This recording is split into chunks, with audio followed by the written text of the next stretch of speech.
One spiritual discipline that's expected of every Christian is living a life of integrity. When you say integrity, it is what you see is what you get. What you hear is what you get. The Christian is now dichotomous. To talk about a life of integrity means he's one, his wholeness. You know, we talk of integers, and the integrity comes from integers. Integers are whole numbers. So people of integrity are whole people. They are not two. They don't behave one way in their family and another way in church and a different way in their place of work. They are the same person everywhere. If you ask him a question whose answer you expect when he is awake or when he is sleepy or in one situation or in the presence of others, the answer to the question remains the same. So when you talk about a person of integrity, that's what is a person who is whole. And that's what is expected of anybody who becomes a Christian. So you need to start practicing early. You know, what that means is that if you find you can't tell the truth, then you don't have the freedom to say a lie. You can refuse to say, you can refuse to comment, you can refuse to answer, but you can't tell a lie. Because a man of integrity does not speak untruths. He speaks the truth all the time and everywhere, irrespective of the circumstances. That needs to be learned very early and then practiced. Of course, you know the advantage of this. Number one, since there are so few people who are people of integrity, the moment you become a person of integrity, you will be in great demand, both as a professional or as a friend. People want somebody they can predict. People want somebody who is consistent. And having integrity will help you to be consistent because you'll be doing the same thing any time and every time. And you'll also become predictable. People know what you can say, they know what the decision you can take on various matters because you are predictable. So that's what integrity helps you to do. And so it makes you have many friends. It also makes you, in business, be in great demand. But most importantly, because you are so few, it makes the testimony of Jesus be real. When people realize the reason why you are a man of integrity is because you are a Christian, what that will mean is that it will help people to want to become like you. When people realize you don't mean what you say, and that you are just saying it in the spur of the moment, or you are just saying it because of what you are going to gain, or you are saying it to avoid an expense or something, then they know they cannot follow you. You are not serious. They don't see what the difference between them and you. So I think it's a very, very important thing to learn this place of integrity. But the Psalms 15 is the one that describes a man of integrity. Verse 1 says, Lord, who may dwell in your sacred tent, who may live on your holy mountain. In other words, who is somebody who can be said to be practicing God's presence everywhere they are, so that they are living in the holy mountain, they are living in the sacred tent all the days of their lives. They sense God's presence everywhere they go. So when they are with their family, when they are with their workmates, they always are conscious that God is present with them. Who are those people? Verse 2 to 5 of Psalm 15 describes such people. These are people of integrity, people who are candidates for going to heaven, people who are living a life that is pleasing to God. Number one, this kind of a person, the Bible tells us, is the one whose walk is blameless. In other words, the way he lives his life, he doesn't say, but to err is human. he seeks to live right in every area so that he is blameless. Means people look for a blame, they can't find it. The moment you start saying, but I'm human, or I'm also a man, you are excusing yourself to have a blame. Now that's what you cannot be a man of integrity when you leave room for blame. The Bible is telling us a person of integrity is a person who is blameless. Number 2, a person of integrity is a person who does what is righteous. Not only is he without blame, he also chooses to do only what is right, therefore righteous. So whatever area of life you go to, if you're a man of integrity, you will be a man who does what is righteous. And what does righteous mean? It means it is pleasing to God. It is not pleasing to the devil. It's honoring to God. It's not honoring to the devil. It's righteous. So it is holy. And of course, that choice we have on a continuous basis. The choice either to do the right thing or to do the wrong thing is a choice you have. But the Bible is telling us a person who is going to the hill of the Lord, a person who is holy, is a person who only does what is righteous. Thirdly, it's not just what he does, it's how he speaks. He speaks the truth from his heart. He's not a guy who thinks, what does he want to hear? And tell you exactly what you want to hear. He will speak the truth, even if you're uncomfortable with his truth. He speaks the truth from the heart, not from the head, not from the emotions, from the heart. And that's why when what he says is something he means, and it's the truth as he knows it, speaks the truth in his heart. Can you say that of all your friends, of your mentors or mentees, that they speak the truth from the heart? It is something in them. Their life has no evil. Ever heard of the example of having 2 bottles of clean water? When you shake both equally, when you stop, one has become dirty water. Yet originally they all looked clean. What has made it dirty? Of course you can say it's the shaking. It's not the shaking, because both bottles were shaken in the same way. It is that right inside it, right up the bottom, there was no dirt in one bottle, but there was some dirt that had percolated and settled at the bottom in the other bottle. So we are saying a man of integrity is a person whose heart is clean. So when they speak, they're going to speak what is right and holy and honoring to God. And the circumstances, the shaking, cannot make them say the wrong thing. The risks cannot make him say the wrong thing, because it is from the heart. He believes what he's saying from the heart. And that will be quite important. Number 4, if he is really a man of integrity, his tongue utters no slander. In other words, he chooses never to spoil other people's name. Slandering people is rallying their reputation, saying something that will make people think less of a certain person. You are slandering them.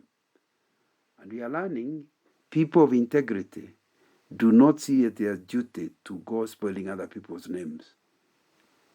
So the verse is saying, whose tongue utters no slander. If you're a man who is walking with the Lord, if you're a man of integrity, you will never talk ill of others and create wrong impression. That you will not do. You utter no slander. But not only won't you speak ill of your neighbor or friend, verse 3 continues to say, you will do no wrong to your neighbor. You do not go out of your way to make your neighbor uncomfortable, whether it's neighbor at home or neighbor at work or neighbor in between. A man of integrity always looks at other people's good because he is other-centered, not self-centered. So therefore you'll be thinking about how to make things better for the other person. Thus you are saying he will not do any wrong to a neighbor. Then goes on to say, who does no wrong to a neighbor and casts no slur on others. So you may not slander, or maybe you cast a slur on others. That guy preached well, but he's rather short. Where does being short and the sermon come together? But I think at that point, your motivation is because you want people to think well of you. You want to say something wrong of others. But the Bible is saying you cast no slur on others. If you truly are a man of integrity, nobody will hear you throwing a slur against another. So nobody will use you to lower the estimation of who another person is, because you never talk ill of others and you do not even throw a slur. He's good at what he does, but his English is terrible. You're looking for a way of lowering the person's dignity. And I think that's something that will be wrong. And we are learning from this Psalm 15 that even a man of integrity, a man who dwells in the sacred tent of the Lord, a man who is living on the holy mountain of the Lord, if you are the man of integrity we are describing, nobody ever need to fear you or do anything that would hurt them or anything that would make them uncomfortable, because he will do no wrong to your neighbor and cast no slur on another neighbor. Verse 4 is a critical verse in this in this chapter. I think it will be important to understand who despises a vile person. You hear, we are saying that he does not spoil people's character. However, this man, you cannot doubt where he stands. He will tell the evil people they are evil.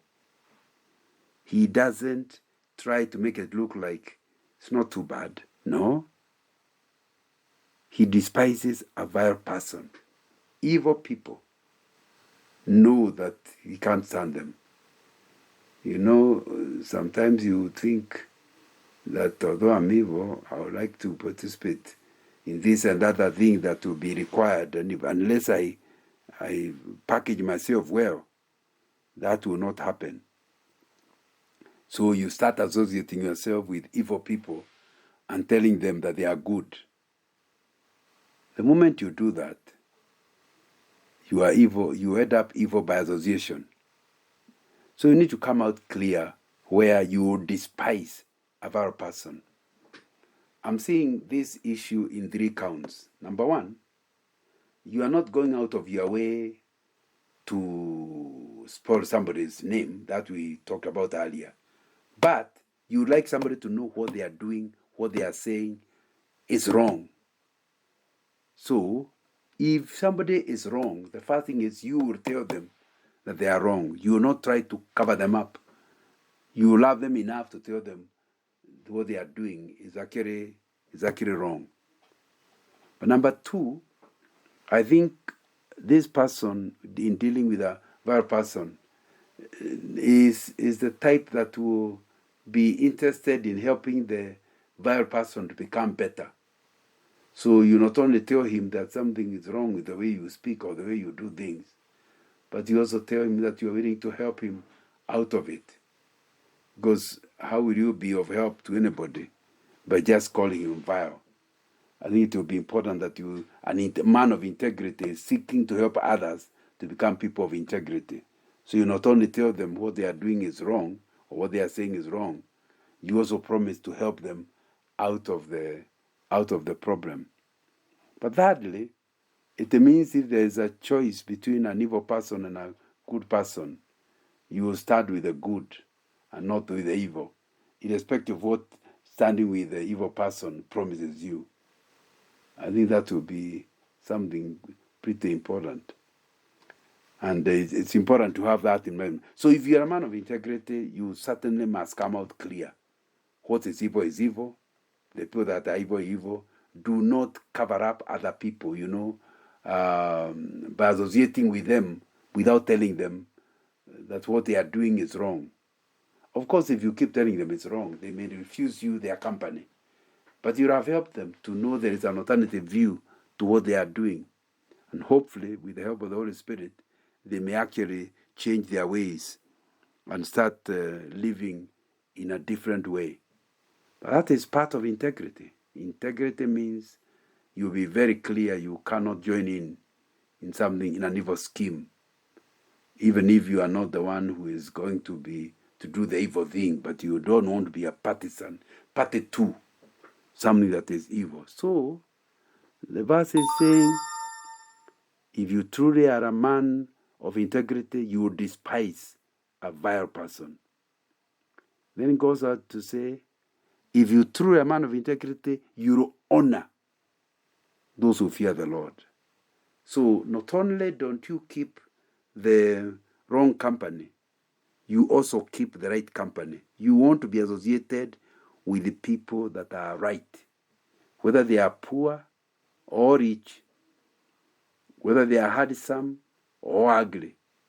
You will not side with evil, instead you will side with what is good. And that's important. So if you're a man of integrity, who are your friends? Who are your associates? If I watched you secretly for a while, I think that will I see the company you keep to be the company of people that love the Lord? Will I see that when you are dealing with the wrong people, you are seeking to help to change them? Here, you are the first to acknowledge somebody who does good. You are the first to encourage them to continue being good. In the process, you are honoring anybody who does the right thing, anybody who fears the Lord, anybody who does something that honors and glorifies God. You are going to them. Do you show respect? Do you talk good? Do you talk good of people that are doing the right things? The answer is you keep quiet about it. Then there's a question of whether you are a man or woman of integrity. We are still in Psalm 15 verse 4. So he is clear about people that are evil. He's also clear about people who are good, and he honors them. But goes on in verse 4 to say, he keeps an oath even when it hurts. And this is one of the most difficult things, that a man of integrity, his word is his bond. What does that mean? You don't have to ask him to leave a logbook at the police station. If he tells the police, I'm coming tomorrow, even if there is a likelihood that when he comes tomorrow, he will be jailed. If he had made a promise to come, he will come and get jailed. He cannot run away, although the police have given him a chance to run away, because his word is his bond. That's what you're talking about when you talk about a man of integrity. It's a man who, according to this verse, who keeps an oath or a promise, even when it hurts. So I promise to meet you at 10 o'clock tomorrow. But then tomorrow comes and I find that it will be very inconvenient to actually keep my word. What do? If I'm a man of integrity, I'll make myself go through the inconvenience in order to keep my word. So a man of integrity is he that keepeth his oath, even in the heart.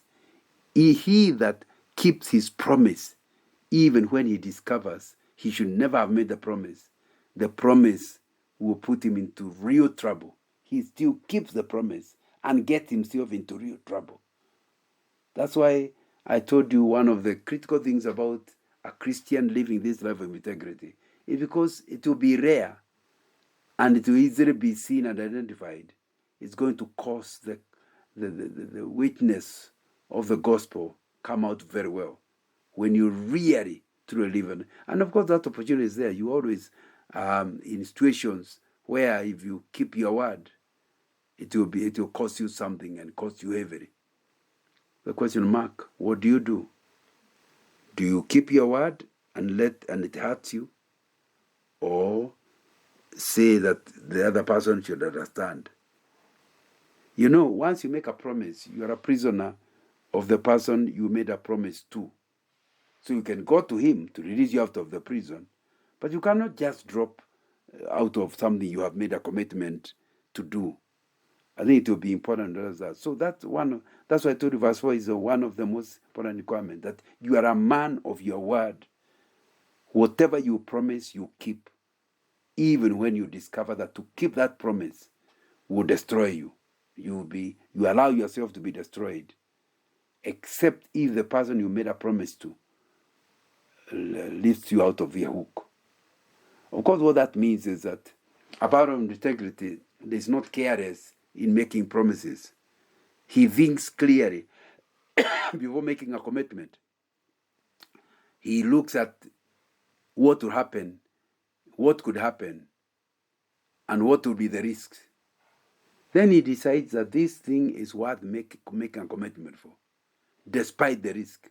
So when the risk happens, you already knew it could happen, and you are ready to suffer the consequence. So it is a very, very important thing to understand that if you are quick to make promises, then you cannot be a man of integrity. A man of integrity says, give me time to think. A man of integrity says, let me assess the situation. A man of integrity says, let me see what the risks are before making a commitment. But when he actually finally makes a commitment, his word you can take to the bank, because it's as good as a check. If the man of integrity tells you tomorrow I'll give you 1,000,000 shillings, he will work night and day, sell his properties to ensure he keeps his word. But he will not promise 1,000,000 shillings when he doesn't even know where it will come from, because he is very careful about his words. So he doesn't make careless promises. But once he makes them, he keeps with it. Then still in verse 4 he says, this man of his character does not change their mind. He knows he's not a double-minded person, one minute saying this, the next minute saying a different thing. No. A man of integrity is consistent in terms of what he says one day and the next. He does not change his mind. Then in verse 5, we are told, this man of integrity lends money to the poor without interest. In other words, a man of integrity, if God has endowed him with wealth, he uses his wealth to help the poor. In fact, he will give them a loan and not exploit them in the process. If you're a man who is so keen and selfish, you're always thinking about what is innate for me, you are unlikely to end up as a man of integrity, because you will manipulate people and you'll exploit people. And men of integrity are other-centered, like we said. They are thinking about what can go right and what can go wrong. Therefore, if they have people that are not as endowed, they will help them. Ever heard of this new crop of people who say they must associate with people going somewhere? No, the man of integrity will associate also with the people who need help, because he believes that God has given him the gift he has given him for the good of mankind. So he does not escape people that require help. He associates with them in order, he knows he will gain nothing out of the relationship, but he wants to help. And that's what makes him a man of integrity. He wants to share what God has given him. And I think that will be something very important. He lent money to the poor without interest. That means he will help you without necessarily exploiting you. Anybody who can exploit you, you'll have difficulty trusting him. Do you see this issue of integrity is what makes people trust you? And if you want to be a witness of Jesus Christ, if people don't trust you, and the things you are saying are so different, I think it will be difficult for them to trust you. No wonder sometimes the witness of many Christians is hampered because they are not seen as people of integrity as per this psalm. If you have integrity, you are going to be a fantastic witness for the kingdom of God. And one of these is you will share your wealth with the poor. Then verse 5 goes on to say, this man of integrity does not accept a bribe against the innocent. You cannot be corrupt. Either you solicit bribes, or you give bribes, or you accept bribes. You cannot be a man of integrity. The people who have integrity do not accept gifts in order to make a fair judgment. They are satisfied with their salary, so therefore they do not want something beyond their salary. And they do not want to be influenced externally. If they are judges in a court of law, they will make the judgment on the basis of evidence. If they are managers, they will listen to the case, evaluate it, but not look for things that can influence them. So they will stand their ground. They will not be corrupt.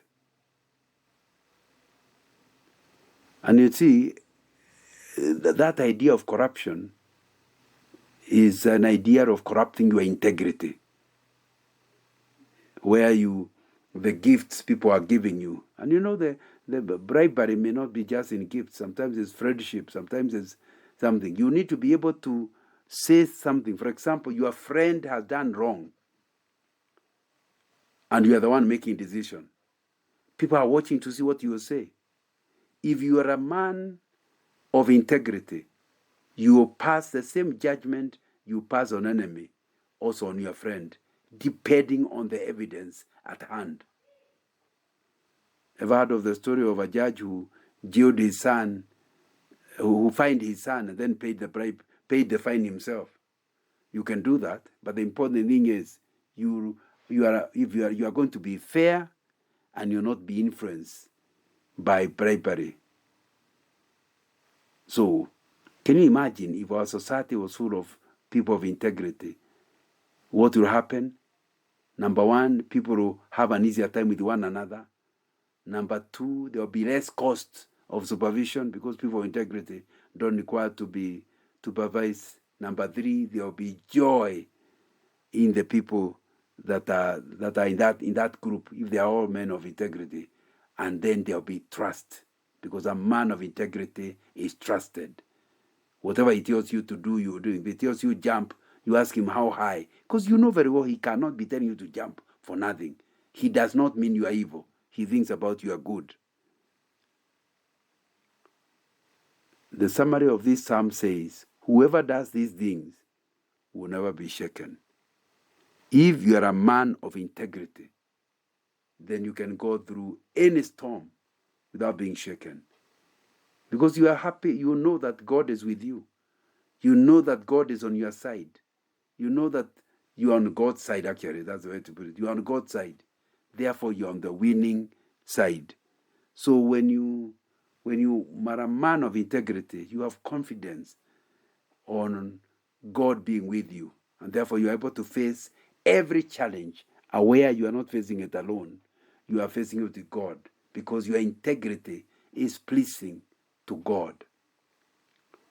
You're also ready to be lonely, because people of integrity made up to be lonely. But you know you are with God. That's what it means to be a person of integrity. And my hope is that every Christian will seek to be that.